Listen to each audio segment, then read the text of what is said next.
I have no disclosures except that no financial disclosures, but it's not really basic grayscale because I don't think you can do grayscale without using color. So there'll be a little color snuck in there, you'll see that. The other thing I tell my residents is that I don't think you can make a diagnosis in a vacuum. So the other disclosure is this is not just an atlas of bird watching and features of liver lesions. Really, I tailor my diagnosis based on the history as well. And so we will look at imaging features, but absolutely, whether it's a screening ultrasound in a patient at risk or it's an incidental finding when you're looking at a kidney for something else or the patient is symptomatic, that is going to tailor your diagnosis based on the imaging features.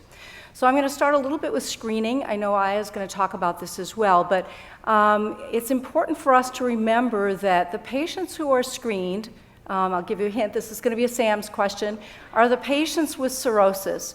So I'm seeing a lot of these folks coming through, and the screening patient is different from the patient who comes in with elevated LFTs, maybe has a fatty liver, et cetera. These patients actually have an underlying liver disease that puts them at risk for cancer, and so we are obligated to be thinking about, do they have a primary liver malignancy? These patients are currently screened every 6 months because that's been the most cost-effective way to find significant cancer. And basically any new lesion in these folks with cirrhosis has to be evaluated for potential HCC. It doesn't matter what the cause of the cirrhosis is, it's the cirrhosis that sets up the goal for the screening. So what do they look like? Well, any new lesion, non-specific ultrasound features, Stephanie's going to be talking about this. Basically, I need contrast to tell whether it's going to be an HCC. And I'm going to show you right now, here's one with an MR, which enhances, washes out, et cetera. That's an HCC in this patient. Here's another patient. Do I know whether this is HCC or not by ultrasound? I can't tell. It's heterogeneous. It may or may not be vascular. It needs contrast. In this case, it was a CT that was done. It enhances arterial phase, and it grows actually over a couple of months. You can see here in December, it's growing and it's enhancing. So we're going to hear about that from Aya later with LIRADS. What are the limitations? So I'm seeing several of these people a day, and where are the pitfalls? What do I need to watch out for? Well, the biggest thing I think of is we are limited at the dome and limited with lesions on the ribs. So I think my sonographers often don't scan up high enough, and they miss it. So does anybody see the lesion here? Okay. Isoechoic lesions, well, they're going to be hard. Diffuse infiltrating disease, that's hard. Anybody see a lesion? Not yet. Here's another one. Anybody see a lesion? Not yet. Here's the tips. Oh, there it is. 2 weeks later, there's the lesion. Okay, and it's vascular, and it's a little HCC. So make sure you get up there under the dome and make sure you pan out wide by the ribs. Here's another patient, a Hep C Cirrhosis, right upper quadrant pain. There's obviously a portal vein thrombosis that has an hepatic artery waveform in it. This is tumor. Where's the primary? Sometimes this is all you see. So here it is on CT. There's certainly an area here. I don't see the tumor here, but I do see it in the portal vein. The next category of patients, this patient has elevated liver function tests and didn't have a history of cirrhosis. And the initial ultrasound diagnosis on this was intrahepatic biliary duct dilatation. This was, of course, all these are done at an outside hospital, right? So at least you make the diagnosis of isolated biliary duct dilatation. That should make you think that something's wrong. Does this patient have sclerosing cholangitis, or is there a tumor? And if you look carefully at this, what's the lesion or what's the abnormality? There's a contour deformity here, right? And this is deep, but is it really just deep and not well penetrated, or is there really a lesion there? And so this patient actually, came in, and you can see there is actually a discrete lesion there when you set up your parameters well to look all the way through the liver. This was an intrahepatic cholangiocarcinoma, which is the second most common primary hepatic malignancy. And the reason I'm including it here is because these patients with cirrhosis, again, who we're seeing on our screening ultrasounds, are also at risk for cholangios, in addition to being at risk for HCCs. We know that ductal disease puts people at risk for cholangios as well as viral disease, but cirrhosis certainly should make you think it may not be an HCC, but if you see dilated ducts in somebody who's at risk, think about cholangio too. all right? These things are all on your handout, so I'm not going to read you the slides because we're running a little bit behind. So cholangiocarcinoma, how do you pick it up? The grayscale, again, variable. It may be invisible. Remember, it's a stricturing lesion, so you may not actually see much of a mass, okay?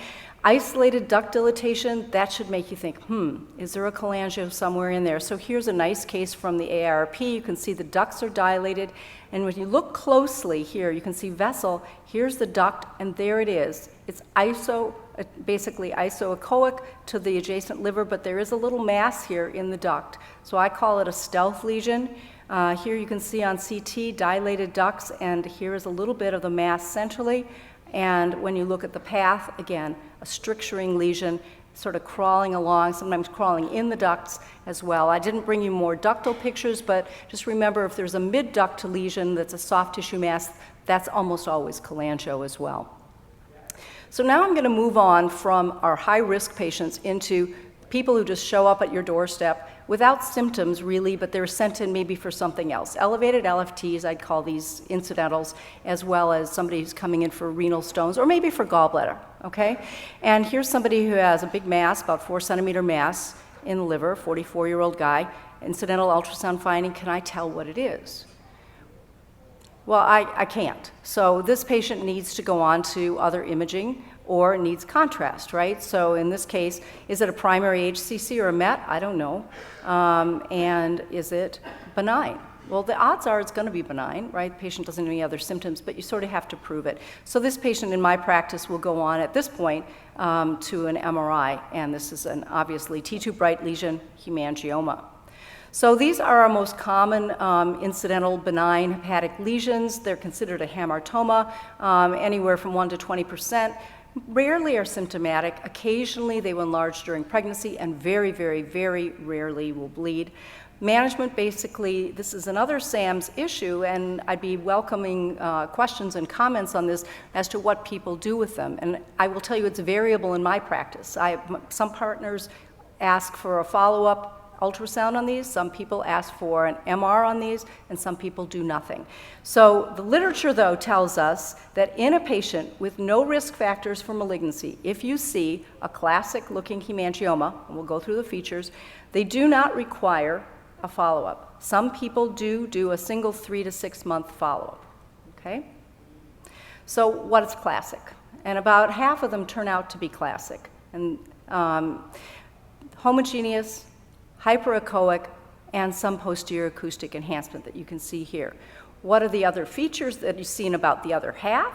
Well, you can see a hyperechoic margin or an echogenic margin with a hypoechoic center, or sometimes these hypoechoic little nodules in it. You can see scalloped borders. It may not be nice and smooth. And as with our index case, it can be heterogeneous and even hypoechoic. And I will say that now that everybody seems to have a fatty liver, unfortunately, many of our hemangiomas have become hypoechoic. So ultrasound isn't as good as we used to be because our background has changed. The other thing about hemangiomas to remember, and I learned this from Bill Middleton, I found this really helpful, is it can be a variable appearance in a single patient. So this patient has a lesion here that's vascular, that's a little bit scary, hyperechoic over here. So this patient, because this was atypical, went on to an MR. This one, classic hemangioma, enhancing nicely. This one, same thing. So atypical appearance does need to be corroborated. We're using MR, but you can use ultrasound contrast as well. It can have a variable appearance in the same exam. And I looked around to find an example, and one came in last week, which was great. Here we are, 8 in the morning, hypoechoic, maybe through transmission, I don't know. Here we are, 8:20. Now it's getting hyperechoic, but a little bit hypoechoic in the center. Different position. This one's sagittal. This is transverse. Now I've got the through transmission. It's more hyperechoic. And I actually knew this was a hemangioma. The patient had had a prior MRI. So here it is, proven a hemangioma, different appearance within the same exam, depending on positioning and just timing and blood flow. So what do I do with them? Well, when should I confirm them? If they have any atypical features, vascularity, even though this can be normal in hemangiomas, you still want to be sure it's not something else. Is there shadowing or risk factors for malignancy. So I'll show you some examples here. Here's a patient with Hep C who we were doing a screening for cirrhosis. And again, this looks fairly classic here, but it's a high-risk patient, so he goes on and he gets his MR. How about this patient, right upper quadrant pain? Is this a giant hemangioma? What's wrong with it? Through transmission? No. Shadowing. Vascularity? Yep, lots of it. Irregular margins. So large echogenic lobulated vascular attenuating, needs confirmation. Here's the CT. This is not peripheral discontinuous interrupted globular enhancement. It's basically hypoattenuating. What else do you see? Free air and colon mass, obstructing mass. So this patient actually had a large colon cancer with a perforation. That's why he came in with right upper quadrant pain, giant echogenic mass on ultrasound. Okay? Here's another one, echogenic lesion. Is there through transmission or enhancement? No, there's shadowing. It's a little bit vascular. Need to see what it is. Here it is. It's got fat. AML, right? So these are uncommon, but you can see them. Usually you'll see renal lesions as well. How about this patient? Slightly echogenic, no through transmission, incidental, except that the patient has right upper quadrant pain, atypical hemangioma, needs confirmation. Here we are. It's not bright on T2. It does enhance. It does not wash out. Has a nice little central scar on Gatavist, and this is FNH, which is our second most common benign tumor. We are going to find a bunch of these.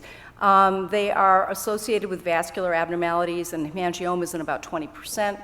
And I will show you the one feature. This was supposed to be how you can diagnose these on grayscale. They're often isoechoic. We see them by contour. Anybody have an idea of what might be useful to tell if it's an FNH? Something that Stephanie's going to talk about. The spoke wheel vascular pattern. And we can actually see this by turning on the color Doppler. So remember this for the SAMS questions. Okay. All right. Third lesion. Right upper quadrant pain. Notice we're moving now into the people who have symptoms. It's indeterminate by ultrasound. Avascular, needs confirmation. What do we see on a CT? Hyperattenuating, no contrast has been given, doesn't enhance. That means that this is blood, right? So when you're thinking of bleeding lesions, not thinking about hemangiomas, really not thinking about FNH, you're thinking about adenomas. And these are our third most common benign lesions, but they are relatively rare. And they are at risk for hemorrhage if they're big. Usually the patients, we try to get them off whatever drug or enabling feature is making them grow, and sometimes they shrink on their own. Other things that can bleed, this is another adenoma. This patient is pregnant, right upper quadrant pain. You can see a lot of hemorrhage here, subcapsular hemorrhage, and this is a lesion. When you see it on MRI, it has obvious hemorrhage within it. So another adenoma. So I'm going to move now into symptomatic solid lesions, and then we'll move into the cysts and the avascular lesions. So we talked about bleeding. The other thing, the most common thing that I see that's symptomatic is actually metastasis. And how do I figure out that these are Mets? Because their imaging appearance is quite variable. I look for history. I look for nodal disease in the adjacent images. If I can see a primary somewhere else in the abdomen, okay? So the appearance, we all know, can be hyperechoic, hypoechoic. These are targetoid ones. This patient happens to have a partially necrotic one from an endocrine. This part of this patient has a hypoechoic lesion. Here's a patient with some nodal disease, and this was not very evident on CT because we didn't have contrast. We do need contrast to see more conspicuity of these liver lesions, nicely seen as hypoechoic lesions by ultrasound. Here's another lesion, calcified lesions you can see here on ultrasound as well as on CT, and for those you think about a mucinous lesion like colon cancer. I want to spend a little time on the difficult metastases. So it's easy when you have a discrete lesion, you know you got to characterize it, right? What about the ones that we can't see? Well, does anybody see the lesions here? Stephanie, of course, does. So look for architectural distortion. Look for the portal triads. If you don't see the portal triads, that might be your clue. All bets are off in the cirrhotics because they don't have portal triads either, but in your regular patients, they should. So infiltrative architectural distortion as well as contour abnormality, loss of the portal triads. So I'm just going to show you a bunch of examples. Here's the lesion back here by the IVC. Here it is easily seen once you've got contrast on board in CT. Here's another one. See the lesions? Hard to see. You can see some little vessels, but we should see more portal triads, right? Here it is on MR, innumerable metastases, and they're small and they're bright on the MR, okay? So they're in here as well. Here's another one. This patient had polycystic liver and kidney disease, transplant patient. See the lesions? Really hard because the cysts give you some through transmission. Give you another image. Start looking back here. Again, there should be portal triads here. They're not here. Here is the MR, here are the cysts, and again, innumerable lesions. This was a metastatic Merkel cell carcinoma, just enormous number of mets interspersed, and these cysts made it very difficult. Brief mention, I think you probably will all recognize this. A young patient, vague abdominal pain, symptomatic, has a mass with a central calcification. Anybody? Fibrolamellar carcinoma. Okay, you got it. And it's a subtype of HCC. We can see the central scar on all modalities, but just for ultrasound, look for the calcium in the center because we can see that quite well. Let's move on to cysts and complex cystic masses, and again, I'm going to divide it into the symptomatic and the asymptomatic. Asymptomatic simple cysts, nobody needs review. Just remember, even thin septations are probably okay. Don't worry too much about them. Polycystic liver disease, same thing. We'll talk about these at the end if we have time. Symptomatic, though, liver abscess is the big problem for us, and for me it's a differential. Is it a liver abscess that I'm dealing with, or is it a necrotic met? And that comes up sometimes in your clinical settings. And so here it's really the history. Is there pain, fever, malaise, etc.? Half of them don't have a source, and only about half of them will have through transmission. But I do look for the grayscale findings, if you will. Through transmission behind something means to me that it is not solid, it is fluid, even if it's got a bunch of junk in it. So if I see a lot of through transmission behind it and I don't see any vascularity or it's just all around the edge, I think about, could it be an abscess? If you see gas, that's very helpful. But they aren't that common to find gas. Gas is in a very small minority. This is a problem because you have some central liver tissue that's okay, and then these cystic spaces around it, which are the areas basically that are coalescing little abscesses, the sort of classic rosette appearance you might see on CT or MRI. So solid appearance, acoustic enhancement. I'll turn on the color and hopefully get a little bit better flow than this. If it's avascular, I would be thinking about an abscess. Some of these, this person went on to MR, I'm not sure why, and you can see the halo of edema sort of around this and a fluid and debris level within it. Thick rimmed cavity through transmission, avascular, is it an abscess or a tumor? And I can't tell. I need the clinical symptoms, and these people really do need to be sampled because unless you know that they're febrile and septic and so forth, you're going to be talking about this as this could be a tumor. As it turned out, this patient did have acute cholecystitis, and this was an adjacent liver abscess, but it needed further verification. All right, this is an Aunt Minnie for you guys, probably. Cyst with daughter cysts, and another cyst behind it. Looks the same on ultrasound as it does on any other imaging modality, and a kinococcal cyst, right? So we know that these can be drained percutaneously and sclerosed, and we're just going to look for the imaging pattern. How about this one? These are more cysts. Polycystic liver, excellent. Usually seen with polycystic kidneys as well, and here are the kidneys for you. These do not require anything. These do not actually lead to liver failure in most cases. How about this one? What's wrong with this for just a polycystic liver disease? Well, look at the margins. These are not tiny, tiny, thin-walled cysts. These have thick walls. So once you see thick walls, is it infection or is it tumor? And even if you don't see vascularity, think about tumor. This was metastatic carcinoid. And the last thing is a cyst look-alike.